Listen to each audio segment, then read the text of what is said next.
Hello guys, welcome to my YouTube channel. स्वागत है आप सबका study with Usha ma'am channel पे। आज हम 10th क्लास का भूगोल का पार्ट नंबर 3 जल संसाधन इसके क्वेश्चन आंसर्स करेंगे, ठीक है। और इस चैप्टर की समरी मैंने आप इससे जो पहले की जो वीडियो थी उसमें कराई हुई है, तो जिन्होंने नहीं देखी है तो जाके पहले इस चैप्टर की समरी को समझ सकते हैं, ठीक है। और लास्ट तक जरूर देखिएगा क्योंकि इसके अंदर आपके एनसीईआरटी वाले क्वेश्चंस के आंसर भी हैं और एक्स्ट्रा क्वेश्चंस भी हैं जो आपके सीबीएसई में पूछे जाते हैं, ठीक है। चलिए स्टार्ट करते हैं। सबसे पहला क्वेश्चन है आपका, नीचे दी गई सूचना के आधार पर स्थितियों को जल की कमी से प्रभावित या जल की कमी से अप्रभावित में वर्गीकृत कीजिए। अधिक वर्षा वाले क्षेत्र, इसको हम बोलेंगे जल की कमी से अप्रभावित। अधिक वर्षा वाले और अधिक जनसंख्या वाले क्षेत्र, आंसर है जल की कमी से प्रभावित। नेक्स्ट है अधिक वर्षा वाले परंतु अत्यधिक प्रशोधित जल क्षेत्र, तो आंसर है जल की कमी से प्रभावित। नेक्स्ट क्वेश्चन, कम वर्षा और कम जनसंख्या वाले क्षेत्र, इसको हम बोलेंगे जल की कमी से अप्रभावित। निम्नलिखित में से कौन सा वक्तव्य बहुउद्देशीय नदी परियोजनाओं के पक्ष में दिया गया तर्क नहीं है, ठीक है। यानी कि आपको इनमें से जो नहीं वाला आंसर आपको ढूंढना है। ऑप्शन है पहला, बहुउद्देशीय परियोजनाएं उन क्षेत्रों में जल लाती हैं जहां जल की कमी होती है। दूसरा है, बहुउद्देशीय परियोजनाएं जल के बहाव को नियंत्रित करने के बाढ़ पर काबू पाती हैं। नेक्स्ट है, बहुउद्देशीय परियोजनाओं से वृहद स्तर विस्थापन होता है और आजीविका खत्म होती है।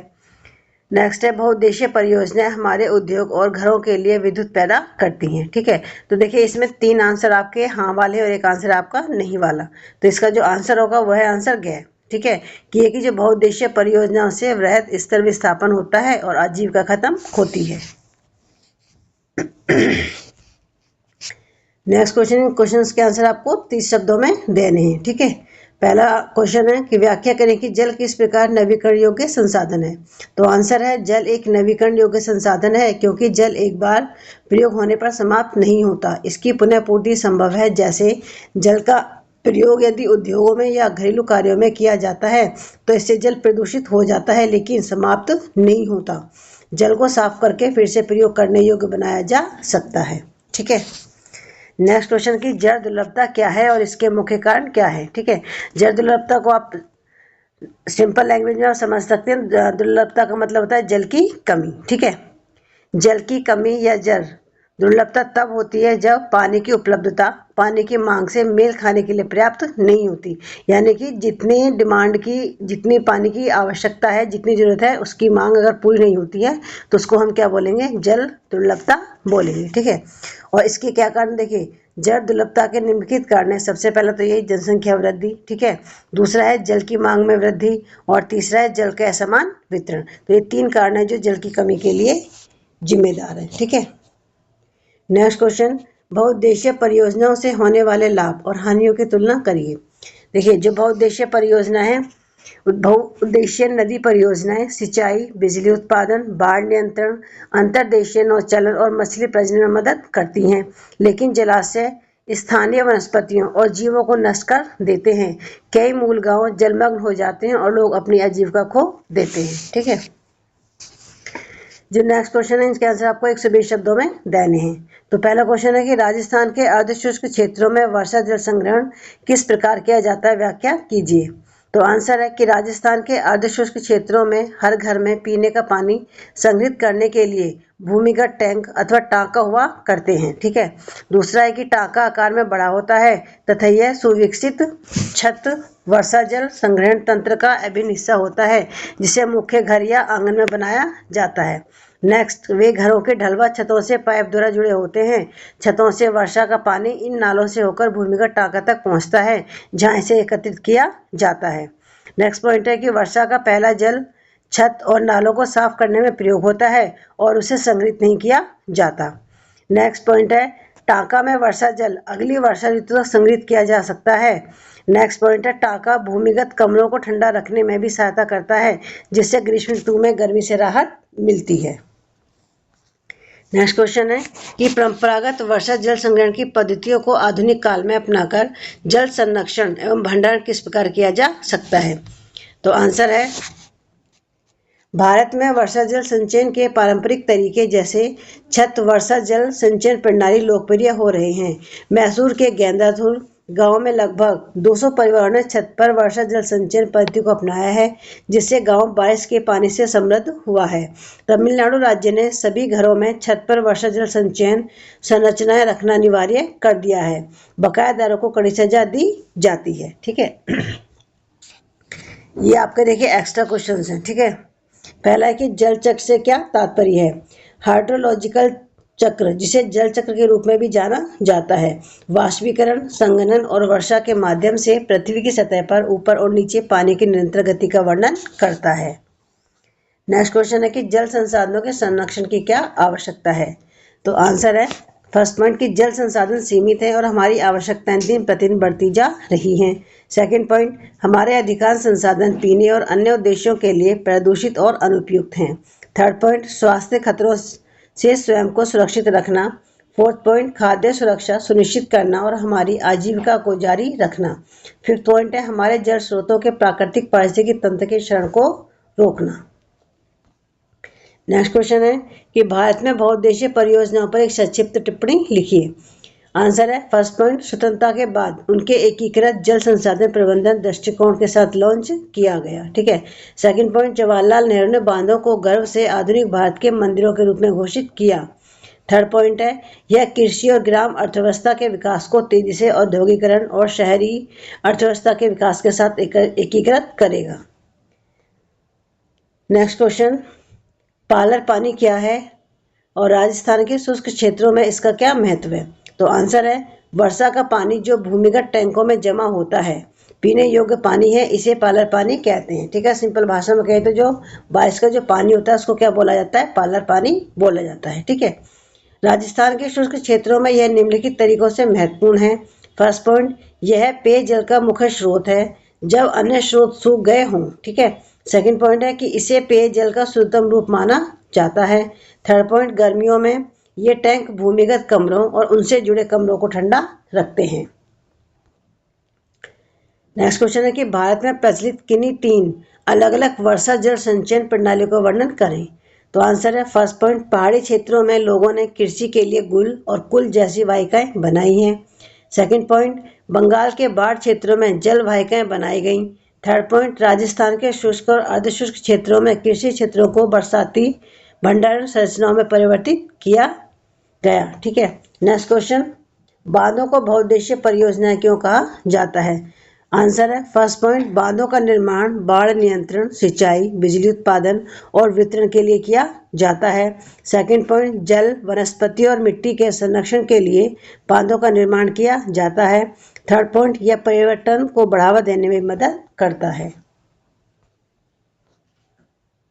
देखिए अभी आपके एमसीक्यू क्वेश्चन है। निम्न में से कौन जल के अभाव का कारण नहीं है। फर्स्ट ऑप्शन है आपका बढ़ती जनसंख्या, सेकंड सिंचाई सुविधाओं का विस्तार, सी उद्योग और डी है जल संरक्षण तकनीक। ठीक है, तो इसका आंसर है आपका जल संरक्षण तकनीक, ये जल के अभाव का कारण नहीं है। फिर आपको सूची 1 को सूची 2 से आपको मिलाना है। ठीक है, आपको ये बताना है कि जो भाखड़ा नागल बांध है, ठीक है, जो भाखड़ा नागल बांध है कौन सी नदी में बनाया गया है। तो ये आपका बनाया गया है सतलुज नदी पे। ठीक है, हीराकुंड बांध महानदी पे बनाया गया है। टिहरी आपका भागीरथी नदी पे बनाया गया है। और सलाल आपका चेनाब नदी पे बनाया गया है। ठीक है, तो इस तरीके से जो आपका आंसर होगा आपका फोर्थ। ठीक है, फिर से देखिए सूची 1 को सूची 2 से आपको मिलाना है। जो बाड़मेर है, बाड़मेर यानी टांका जो है ये आपकी बाड़मेर के अंदर है। ठीक है, जैसलमेर में खादीन और पालर पानी आपका ये आपका वर्षा जल। ठीक है, और मेघालय में 5 ड्रिप सिंचाई प्रणाली। तो इस तरीके से आपका आंसर तीसरा होगा। ठीक है, नेक्स्ट क्वेश्चन कि पश्चिमी हिमालय में देखी जाने वाली वाहिकाओं को क्या कहा जाता है। गुल अथवा कुल, खादीन, जोहर, रिचार्ज पिट्स। तो आंसर है इसका गुल अथवा कुल। नेक्स्ट, प्राचीन काल से नागार्जुन कोंडा में परिष्कृत सिंचाई कार्यों के परिणाम भी मिलते रहे हैं। यह डैश में स्थित है, यानी कि जो नागार्जुन कोंडा है ये कहाँ पर स्थित है। तो ऑप्शन है आपका आंध्र प्रदेश, बी उड़ीसा, सी कर्नाटक और डी तमिलनाडु। तो आंसर है आपका आंध्र प्रदेश। डैश ने गर्व से बांधों को आधुनिक भारत के मंदिरों के रूप में घोषित किया, क्योंकि वे तेजी से औद्योगिकरण और शहरी अर्थव्यवस्था के विकास के साथ कृषि और ग्रामीण अर्थव्यवस्था के विकास को एकीकृत करेंगे। तो ये किसने कहा था? तो ये कहा था पंडित जवाहरलाल नेहरू ने। ठीक है, नेक्स्ट क्वेश्चन, नर्मदा बचाओ आंदोलन एक गैर सरकारी संगठन है जिसने नर्मदा नदी पर बनाए जा रहे बांध के खिलाफ आदिवासी लोगों, किसानों, पर्यावरणविदों और मानवाधिकार कार्यकर्ताओं को जुटाया। ठीक है, तो आंसर है आपका सरदार सरोवर। ठीक है, नेक्स्ट, रिहंद बांध रिहंद नदी पर स्थित है जो डैश की सहायक नदी है। यानी देखिए, जो रिहंद नदी है ये जो सोन नदी है, सोन नदी की सहायक नदी है। ठीक है, फलौदी और बाड़मेर में लगभग सभी घरों में पारंपरिक रूप से पीने के पानी के भंडारण के लिए भूमिगत टैंक या टाका थे। बाड़मेर और फलौदी ये कहाँ पर स्थित है? तो ये आपका राजस्थान में स्थित है। बांस ड्रिप सिंचाई निम्नलिखित में से किस राज्य में प्रचलित है? तो बांस ड्रिप सिंचाई आपकी मेघालय में प्रचलित है। प्राचीन भारत में हाइड्रोलिक संरचनाओं का निर्माण क्यों किया गया था? तो आंसर इसका जल भंडारण के लिए किया गया था। नेक्स्ट, 14वीं शताब्दी में गिरी किला क्षेत्र में पानी की आपूर्ति के लिए इल्तुतमिश द्वारा डैश में टैंक का निर्माण कराया गया। ठीक है, तो ये कराया गया था हौज खास, और ये हौज खास कहाँ पर है? ये दिल्ली में है। ठीक है, महानदी बेसिन में डैश बाढ़ नियंत्रण के साथ पानी के संरक्षण को एकीकृत करता है। ठीक है, तो यानी कि महानदी बेसिन पे कौन सा बांध बना हुआ है? तो वो है आपका हीराकुंड परियोजना या हीराकुंड बांध। ठीक है, कोयना बांध डैश में स्थित सबसे बड़े बांधों में से एक है। जो कोयना है आपका महाराष्ट्र में है। ठीक है, कृष्णा गोदावरी विवाद एक बहुउद्देशीय परियोजना के लिए डैश सरकार द्वारा कोयना में अधिक पानी के दिशा परिवर्तन के संबंध में कर्नाटक और आंध्र प्रदेश सरकार द्वारा उठाए गए आपत्तियों के कारण है। तो यानी इसमें भी ये बताना है कि जो ये है ये कहाँ पर है? ये आपका महाराष्ट्र में है। ठीक है, दुनिया के पानी की कुल मात्रा का 96.5% डैश के रूप में और केवल 2.5% डैश के रूप में मौजूद होने का अनुमान है। ठीक है, तो यानी कि देखिए, दुनिया का जो 96.5% पानी है ये आपका महासागरों में है। ठीक है, और 2.5% पानी ये आपके ताजे पानी के रूप में मौजूद है। ठीक है, अब देखिए आपको कुछ कथन दिए गए हैं। ठीक है, यानी कि स्टेटमेंट दिए गए, उनके साथ में रीजन भी दिए गए हैं। ठीक है, तो आपको ये आंसर बताने। ठीक है, यानी कि अगर कहीं पे दोनों कथन, ठीक है, यानी कि आपका कथन भी ठीक है और जो कारण है वो भी ठीक है, तो उसका स्पष्टीकरण भी, तो आंसर उसका आपका का होगा। ठीक है, और अगर दोनों आंसर सत्य हैं लेकिन जो आर है वो उसका स्पष्टीकरण नहीं करता है, तो आंसर आपका इस तरीके से खा होगा। ठीक है, और ऐसे ही अगर एक सही और रीजन गलत है तो सी होगा, और ए और आर दोनों गलत तो आंसर आपका डी होगा। ठीक है, तो देखिए सबसे पहले है आपका इसमें दे रखा है कि स्थानीय समुदाय बांधों का विरोध करते हैं। ठीक है, और बांधों से कृषि भूमिगत जलमग्न हो सकती है और विस्थापितों का जीवन बाधित हो सकता है। तो देखिए ये कथन भी आपका ठीक है और आपका जो कारण है वो भी बिल्कुल ठीक है, क्योंकि जब बांध बनाए जाते हैं जो स्थानीय लोग होते हैं वो उसका विरोध करते हैं। ठीक है, उनके विरोध करने का रीजन यही होता है कि जो उनकी कृषि योग्य भूमि होती है वहाँ पे जलमग्न हो सकती है। ठीक है, और उनको एक जगह से दूसरी जगह जाना पड़ सकता है जिससे उनका जीवन है वो बाधित हो सकता है। तो इसमें आपका आंसर का आएगा। ठीक है, इसमें ए और आर दोनों सत्य और जो आर है वो जो रीजन है वो उसका बिल्कुल ठीक है, सही स्पष्टीकरण है। नेक्स्ट है कि भारत की नदियों विशेष रूप से छोटी सभी जहरीली धाराओं में बदल गई हैं। ठीक है, रीजन है कि बांध परंपरागत रूप से नदियों और वर्षा जल को बचाने के लिए बनाए गए थे, जिनका उपयोग बाद में कृषि क्षेत्र में सिंचाई के लिए किया जा सकता है।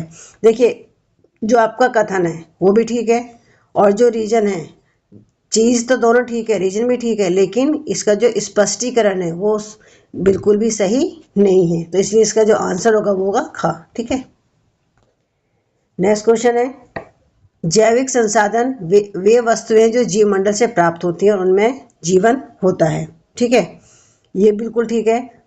फिर इसमें रीजन दे रखा है कि संसाधन मानव के अस्तित्व के साथ साथ जीवन की गुणवत्ता को बनाए रखने के लिए महत्वपूर्ण है। ठीक है, देखिए यहाँ पे संसाधन की बात हो रही है और ऊपर आपके जैविक संसाधन, आपका कथन और कारण दोनों ठीक है, लेकिन जो एक्सप्लेनेशन दे रखा है, जो स्पष्टीकरण है वो बिल्कुल भी ठीक नहीं है, तो इसलिए इसका आंसर भी खा होगा आपका। ठीक है, नेक्स्ट कि लेटर शब्द लेटर से लिया गया है जिसका अर्थ ईंट है और रीजन दे रखा है कि वे आमतौर पर बनावट में रेतीले और प्रकृति में खारे होते हैं। तो देखिए जो इसका आंसर वो क्या होगा, जो ए है, ए तो बिल्कुल सही है कि जो लेटराइट है ये लेटिन शब्द लेटर से लिया गया है, लेकिन जो इसका रीजन है वो बिल्कुल ही गलत है। तो इसलिए आंसर ए सही है और आर गलत है। ठीक है, तो इस तरीके से देखिए इसके सारे ही इंपॉर्टेंट जो क्वेश्चन थे आपके एनसीईआरटी वाले भी और अलग से एक्स्ट्रा क्वेश्चंस भी जो आपके एग्जाम में पूछे जाते हैं वो सारे इसमें मैंने कंप्लीट करा दिए। ठीक है, तो जिन्होंने अभी तक चैनल को मेरे को सब्सक्राइब नहीं करा है प्लीज़ मुझे को लाइक और सब्सक्राइब जरूर करें, साथ में और बच्चों को भी शेयर करिए ताकि और बच्चों को भी इसका फ़ायदा मिल सके। ठीक है, तो आज की वीडियो में बस इतना ही, मिलते हैं आपसे नेक्स्ट वीडियो में। Thank you.